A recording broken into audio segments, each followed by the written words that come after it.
Assalamu alaikum students. Today our topic is pump cavitation. तो हमारा जो आज का टॉपिक है वो है पंप कैविटेशन. Pump cavitation. तो पंप हमने देख लिया कि एक ऐसी डिवाइस है जिसने हेड इंक्रीज़ करना है. ठीक है, इसके दो सिलेक्टिंग पैरामीटर्स होते हैं. Number 1 capacity and number 2 head. Number 1 head, number 2 capacity. अब पंप क्या है, हम लोगों ने लास्ट लेक्चर में देखा. ये हमारा एक पंप है. यहाँ से हम आउटलेट पे इसको शाफ्ट्स पे रोटेशन देते हैं. यहाँ पे ये आउटलेट पे हमें वाटर आउट दे देता है. यहाँ से इन हुआ, यहाँ से आउट हुआ. तो हमने अभी हम इस ये जो कंट्रोल वॉल्यूम है, ये जो कंट्रोल वॉल्यूम है, इसके अंदर अभी तक हम लोग नहीं गए. इसके अंदर अभी तक हम लोग नहीं गए, यानी कि अभी हम लोगों ने वर्किंग ऑफ पंप नहीं पढ़ा. वर्किंग ऑफ पंप नहीं पढ़ा. वर्किंग ऑफ पंप हम आगे चल के देखेंगे. ठीक है, अभी हम क्या कर रहे हैं, अभी हम बाहर से इसका ओवरव्यू ले रहे हैं कि अगर हमारा कोई पंप है, वो इधर से इनलेट होता है, इधर से इसका इनलेट होता है, इधर से आउटलेट होता है, तो ये हमें क्या करके देता है, इसका प्रेशर इंक्रीज़ करके देता है. ठीक है, तो हमने देखा कि अच्छा, अगर आपने पंप सेलेक्ट करना है तो आपको पंप सेलेक्ट करने के लिए उसका हेड देखना पड़ेगा और उसकी कैपेसिटी देखनी पड़ेगी. उसके लिए हमारे पास एक कॉन्सेप्ट आया था, pump performance curve. Pump performance curve. Okay, ये हम लोगों ने देख लिया था, पंप परफॉर्मेंस कर्व. ठीक है,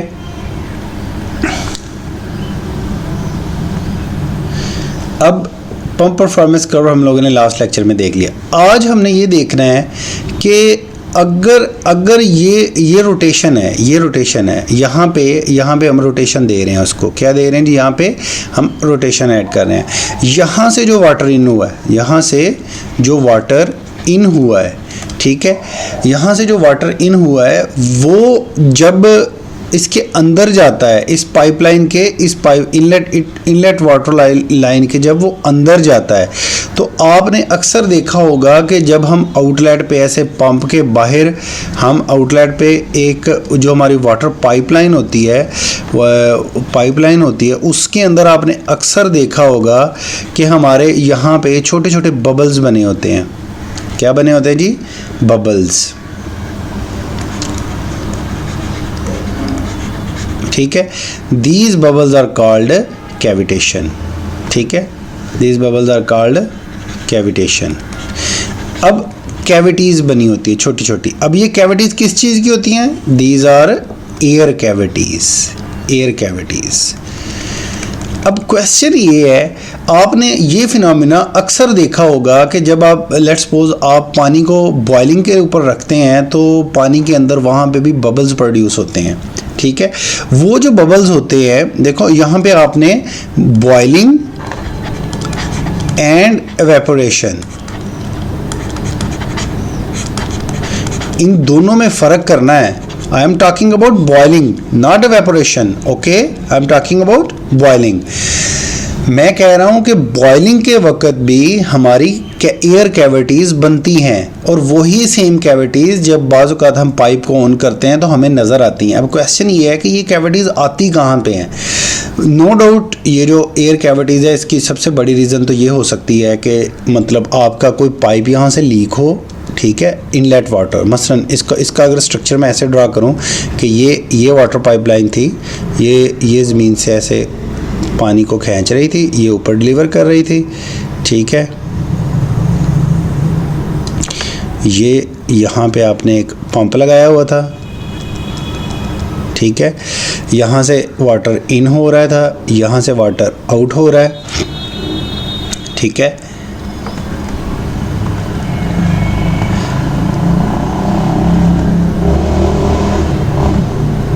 यहाँ से वाटर है आउट हो रहा है,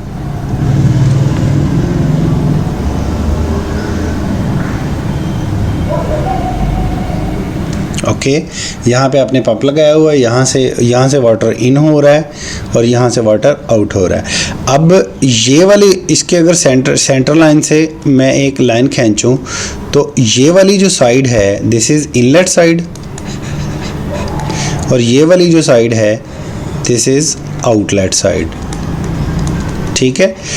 अब क्वेश्चन ये है कि बाज़ औक़ात हमें जो कैविटीज़ हम ऑब्ज़र्व करते हैं, जो हम कैविटीज़ ऑब्ज़र्व करते हैं वो हम आउटलेट पे करते हैं। कहाँ पे करते हैं? इस लोकेशन पे, आउटलेट के ऊपर, ठीक है। तो आखिर ऐसा क्या होता है कि ये जो कैविटीज़ बन जाती हैं, इसको अब ध्यान से इधर समझिएगा। कैविटीज़ का ताल्लुक जो होता है वो दो चीज़ों से होता है। नंबर 1 लीकिंग से, मसलन कि आपका ये जो वाटर पाइपलाइन है जहाँ से पानी इनलेट हो रहा है ये लीक हो और आपकी डायरेक्टली एटमॉस्फेरिक एयर जो है वो इसके एटमॉस्फेरिक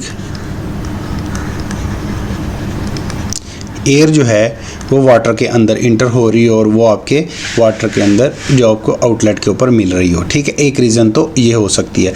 दूसरी रीज़न क्या होती है? दूसरी रीज़न होती है बॉइलिंग, कि पंप के अंदर बॉइलिंग अक्कर हो जाती है, ठीक है। पंप के अंदर क्या अक्कर हो जाती है? Boiling with in the pump, with in the pump. अब यहाँ पे मेरा क्वेश्चन ये है कि जो बॉइलिंग होती है वो बड़ी इंटरेस्टिंग चीज़ है कि जो बॉइलिंग होती है हमारे पास वो तो ये होता है कि जनाब धुआं निकल रहा होता है पानी से और बड़ी रफ्तार से बबल्स बन रहे होते हैं, ठीक है। लेकिन कभी आपने ऐसा हुआ है कि घर का पंप ऑन किया और जनाब आपका वो धुआं मारना शुरू कर, उसका वाटर जो बाहर निकल रहा हो तो जनाब धुआं मार रहा हो तो आप कहो जी क्या ये वो बॉइलिंग है जो सर बात कर रहे थे, ठीक है। ऐसा तो कभी नहीं हुआ, तो फिर मैं क्यों ये कह रहा हूँ कि पंप के अंदर बॉइलिंग अक्कर होती है? तो पहले इसके लिए हमें बॉइलिंग का कॉन्सेप्ट सीखना पड़ेगा। हम जब कहते हैं कि वाटर बॉइल्स एट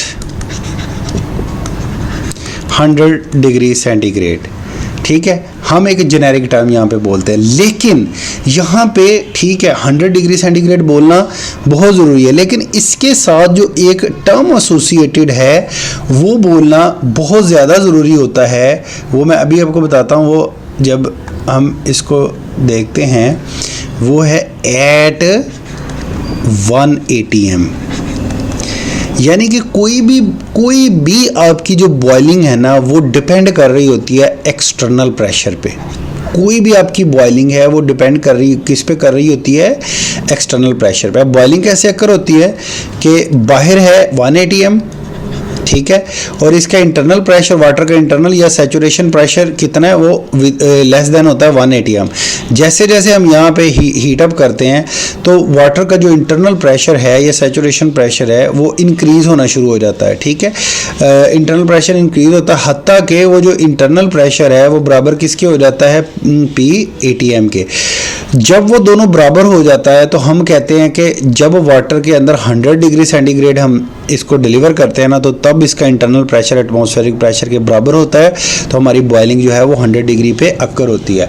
अब अगर आप ये देखें कि अगर मैं अपने इस लिक्विड को मूव करवा दूं ऑन K2 जहाँ पे जो ATM है वो लेस देन 1 होता है, ठीक है, तो हमारा जो वाटर है वो ऑलमोस्ट 98 डिग्री सेंटीग्रेड पे वो है बॉयल कर जाता है, ठीक है। अब मैं कहता हूँ कि मैं इसको वैक्यूम में ले जाता हूँ और मैं एक्सटर्नल प्रेशर और कम कर देता हूँ, मैं इसको लेस देन 1 कर देता हूँ, ठीक है, एक्सटर्नल प्रेशर को। तो क्या होगा जब मैं इसको लेस देन 1 करूँगा तो ये जो 98 में उबल रहा था ये मेरा समथिंग लाइक 50 डिग्री सेंटीग्रेड भी उबलना शुरू हो जाएगा। ऐसे ही ना, एक्सटर्नल प्रेशर कम हो गया तो इसका बॉइलिंग टेम्परेचर भी कम हो गया। सिमिलरली अगर मैं एक्सटर्नल प्रेशर और कम कर दूं तो क्या होगा? तो यही चीज़ मेरी 30 डिग्री सेंटीग्रेड पे पानी उबलना शुरू हो जाएगी, ठीक है। अगर मैं इंटरनल प्रेशर और कम कर दूं तो हो सकता है कि मतलब मेरा यही चीज़ जो है वो 5 डिग्री सेल्सियस के ऊपर जो है वो उबलना शुरू हो जाए, ठीक है। तो बॉइलिंग जो होता है ना, बॉइलिंग, ठीक है, ये हाईली रिलेटेड होती है एक्सटर्नल प्रेशर से। ठीक है। और बॉयलिंग का कतन मकसद ये नहीं होता कि आपके वो धुआं निकलना शुरू हो जाए। बॉयलिंग का मतलब ये होता है कि कैविटीज़ बन जाए, ठीक है, एयर कैविटीज़ बनना शुरू हो जाए। अब पंप कैसे काम करता है? पंप ऐसे काम करता है कि जैसे ही हमने यहाँ पे इसको रोटेशन हमने दी, यहाँ पे शाफ्ट के ज़रिए हमने इसको आरपीएम दिए, तो यहाँ पे जो मौजूद एयर थी, ये वाटर था ना, ये यहाँ पे वाटर ज़मीन का लेवल पड़ा हुआ है यहाँ पे, तो यहाँ से जितनी मौजूद एयर थी पंप ने पहले उसको उठा के बाहर फेंका, ठीक है। और यहाँ पे क्या क्रिएट हुआ? यहाँ पे क्रिएट हुआ एक वैक्यूम। वैक्यूम का फिजिकल मतलब क्या होता है? Low pressure region, okay. यहाँ पे क्या चीज़ प्रोड्यूस हुई? लो प्रेशर रीजन प्रोड्यूस हुआ। जब यहाँ पे लो प्रेशर रीजन प्रोड्यूस हुआ, यहाँ पे इनलेट साइड के ऊपर हमारा लो प्रेशर रीजन प्रोड्यूस हुआ, तो वाटर ऑटोमेटिकली ऊपर की तरफ उठना शुरू हो गया। अब जब वाटर था उसका कोई अपना इंटरनल प्रेशर था, जब वो ठीक है इंटर हुआ और उसके पास कोई अपना टेम्परेचर था। अब अगर हमारा इम्पेलर इस पाइप के अंदर इतना कम प्रेशर कर देता है कि वो इसके जो प्रेशर है वो इसके इंटरनल प्रेशर से या इसके जो सैचुरेशन प्रेशर है उससे कम हो जाता है। इसको देखिएगा ज़रा, इसका जो इंटरनल प्रेशर है, इसका जो इंटरनल प्रेशर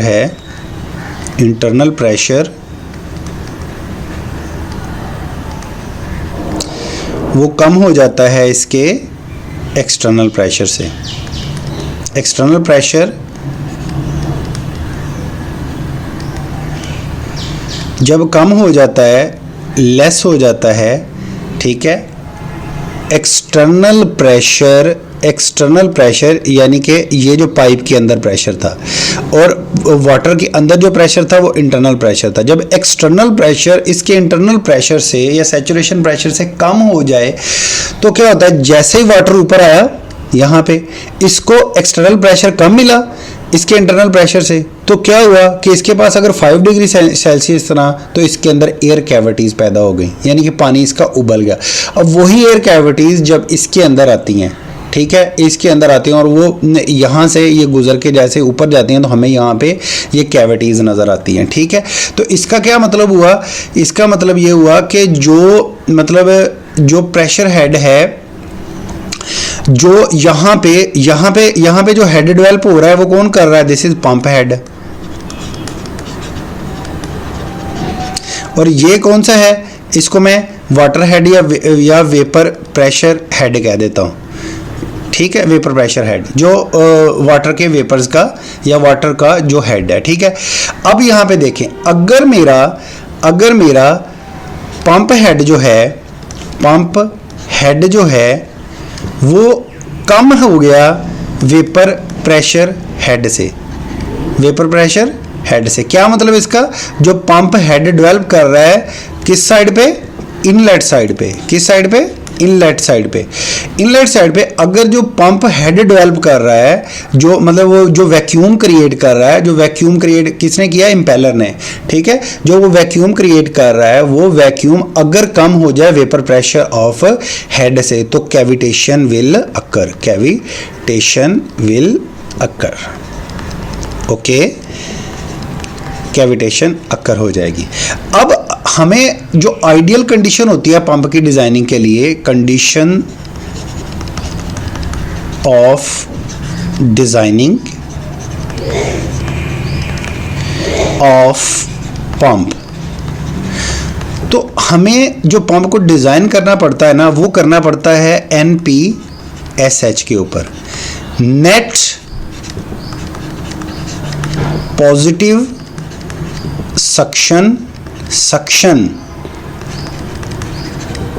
हेड, कि जो हमने सक्शन करवानी है ना, वो हमने पॉजिटिव करवानी है, क्या करवानी है उसको, पॉजिटिव। वो पॉजिटिव कैसे करवाएगी कि ये जो पंप का हेड डेवलप हो रहा है ये कम ना हो वेपर प्रेशर से। फर्ज करो मैं कहता हूं कि जो पंप हेड डेवलप कर रहा था वो होता है 10 मीटर और जो वेपर प्रेशर का जो था वो आ जाता है 11 मीटर। तो अब जो आंसर आएगा वो आएगा -1 के अंदर। तो अब जो नेट हेड आएगा माइनस करने के बाद वो आएगा माइनस के अंदर, जो कि पॉजिटिव नहीं है। माइनस के अंदर गया तो इसका क्या मतलब है कि cavitation will occur, cavitation will अकर। तो हमें ऑलवेज पंप का हेड जो है वो हमें 11 रखना पड़ेगा आइडियल कंडीशन के लिए, फॉर एग्जांपल, ठीक है। और जो वेपर प्रेशर है वो हमें 10 रखना पड़ेगा। तो हमें overall net positive suction head कितना मिलेगा, 1 मीटर पॉजिटिव मिलेगा। तो इसके लिए जो मतलब नेट पॉजिटिव सक्शन हेड का हमें फार्मूला मतलब जो हमें आंसर मिलेगा, जो पॉजिटिव मिलेगा वो कैसे मिलेगा, NPSH जो है वो पॉजिटिव कैसे आएगा कि जो पंप का हेड है। अब पंप का हेड किन किन चीज़ों पे सम था, pressure head plus kinetic energy head plus रोजी एच, ओके रोजी एच। अगर हाइट नहीं है तो हम इसको इग्नोर कर देंगे, हाइट डिफरेंस नहीं है। तो ये पंप हेड, ये 3 इनलेट के ऊपर, ये तीनों को मजमूआ पंप जो है वो डिलीवर कर रहा था आउटलेट के ऊपर, ठीक है, या इनलेट के ऊपर। तो ये बड़ा किससे होना चाहिए, वेपर प्रेशर हेड, ठीक है। PV vapour pressure divided by रोजी कर दिया तो this is vapour pressure head. रोजी का मैंने आपको पिछले लेक्चर में करके दिखाया था, इसको डिवाइड करेंगे तो इसका यूनिट क्या निकलेगा, मीटर, राइट। तो हमारा NPSH क्या आ गया स्टूडेंट्स, इसको ध्यान से देखें कि सक्शन हेड यानी कि इनलेट की तरफ जो सक्शन हेड है हमने उसको पॉजिटिव रखना है।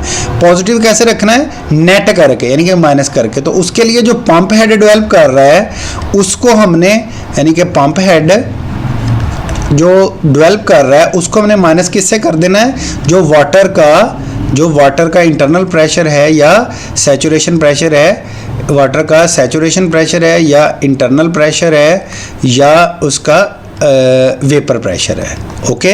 तो हमारा जो कैविटेशन है वो करोगे। अब देखिए इसका इफेक्ट क्या होगा, यहाँ पे देखें। जब होता यह है कि देखें इधर होता यह है कि ये लेट्स सपोज हमारा पंप का कोई ब्लेड था, ठीक है, this is our pump blade. अब जब वाटर ऐसे आया ना ऊपर इनलेट से होता हुआ, ठीक है, अब इसके अंदर थी बंच ऑफ कैविटीज, ठीक है। अब जब पहला इसका इफेक्ट ये निकलता है कि जैसे ही यानी कि ये इसके अंदर आया, जब ये मतलब आपने अक्सर देखा होगा कि अक्सर वो आपने बबल्स बनाए होंगे, ठीक है। बबल्स को अगर आप अपनी गाल के करीब जाके फोड़े ना तो आपको थोड़ा सा प्रेशर फील होता है, थोड़ा सा प्रेशर, ठीक है। आपको लगता है कि कोई चीज़ टकराई है मेरे साथ आके।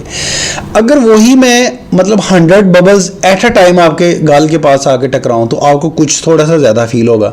अगर मैं मिलियन ट्रिलियंस ऑफ बबल जो है वो तोड़ूं तो वो क्या होता है, वो एक ब्लास्ट होता है यहाँ पे प्रेशर का। तो वो जब वो प्रेशर हाईएस्ट प्रेशर यहाँ पे एग्जर्ट होता है ना तो यहाँ पे इरोजन होती है, ठीक है, यानी कि वो उसकी जो सरफेस होती है वो खुरदरी होना शुरू हो जाती है, ठीक है, ड्यू टू उसको पिट्स भी बोलते हैं, पिट्स बनना शुरू हो जाते हैं इसके अंदर।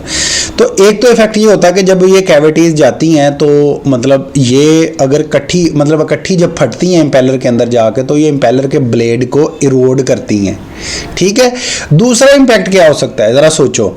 दूसरा इफेक्ट ये होता है कि दूसरा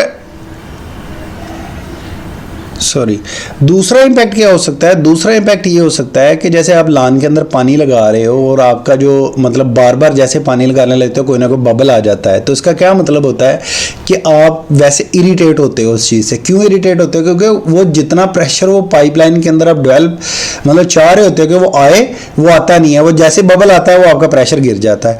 तो ड्यू टू कैविटेशन जो पंप परफॉर्मेंस है यानी कि जो हेड डेवलपमेंट है,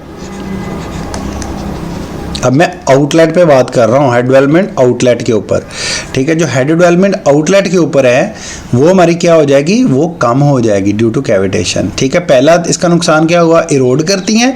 दूसरा ये कि ये जितना नेट हेड डेवलप हो रहा होता है उसको कम कर दिया। अब देखें नेट पॉजिटिव सक्शन हेड किधर रखना है आपने, इनलेट साइड पे।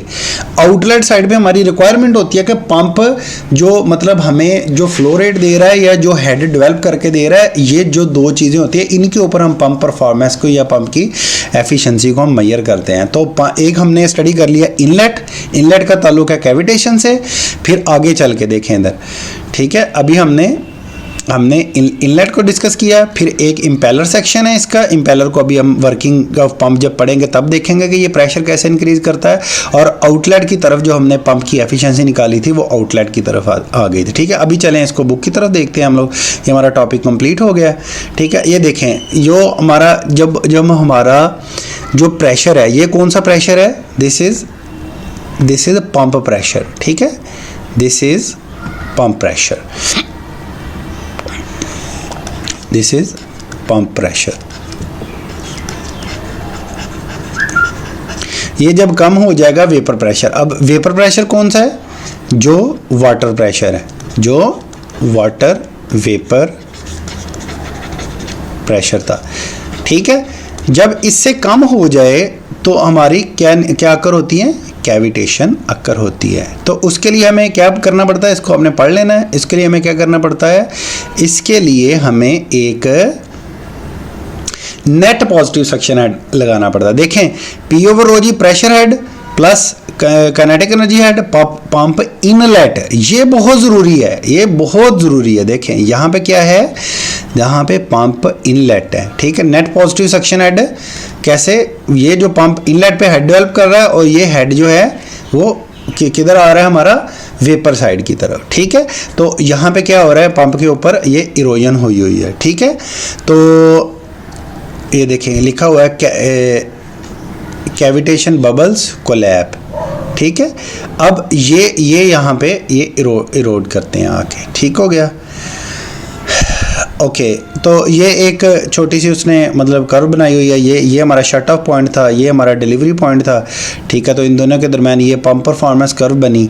तो नेट पॉजिटिव सक्शन हेड के लिए उसने कहा कि मतलब जैसे जैसे मतलब हम फ्लो रेट इंक्रीज़ करते जाएंगे तो एक ख़ास लम्हे तक हेड इतना डेवलप हो, यहाँ पे आके ये जो कर्व हमें मिलती है, यहाँ पे जो हमें हेड मिलेगा ना, ठीक है, यहाँ पे जो हमें हेड मिलेगा, ठीक है, यहाँ पे जो हमें हेड मिलेगा, ये वाला जो हेड होगा ना, ये हमारा नेट पॉजिटिव सक्शन हेड होगा यहाँ पे, ठीक है। और हम इसको भी ट्राई करते हैं कि किसके पास बनाएं, बेस्ट एफिशिएंसी पॉइंट के करीब लेके चलें, ठीक है।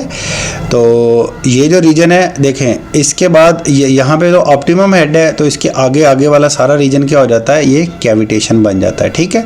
इससे पीछे जो नेट पॉजिटिव सक्शन हेड है यहाँ तक वो मतलब जो हेड डेवलपमेंट है वो पॉजिटिव होगी, फिर मतलब ये सक्शन साइड के ऊपर है, ठीक है। तो ये net positive suction head this is required, ठीक है। और ये क्या नेट पॉजिटिव सक्शन हेड है जो पंप डेवलप कर रहा है। रिक्वायर्ड का क्या मतलब है, जो पाइपिंग सिस्टम के अंदर होता है, और नेट पॉजिटिव सक्शन हेड का क्या मतलब है, जो पंप डेवलप कर रहा है, ठीक है। ये दोनों एक ही पॉइंट पे मीट कर रहे हैं, ठीक है, एक पॉइंट पे मीट कर रहे हैं। तो इसका मतलब है कि पंप जो हेड डेवलप कर रहा है वो, और वो हेड जो हमें पाइपिंग सिस्टम के अंदर चलाने के लिए चाहिए, वो दोनों एक ही जगह पे मीट कर रहे हैं।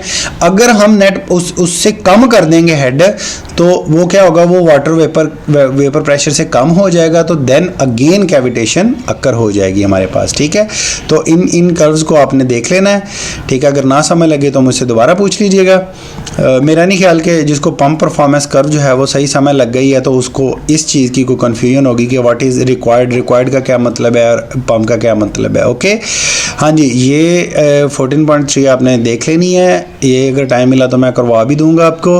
हाँ जी, उसके बाद है pump in series and parallel, ठीक है। तो जो हमारा अगला लेक्चर है इंशाल्लाह उसके अंदर मैं आपको पढ़ाऊंगा pump in series and parallel. तो अपना बहुत सारा ख्याल रखिएगा। अल्लाह हाफिज़।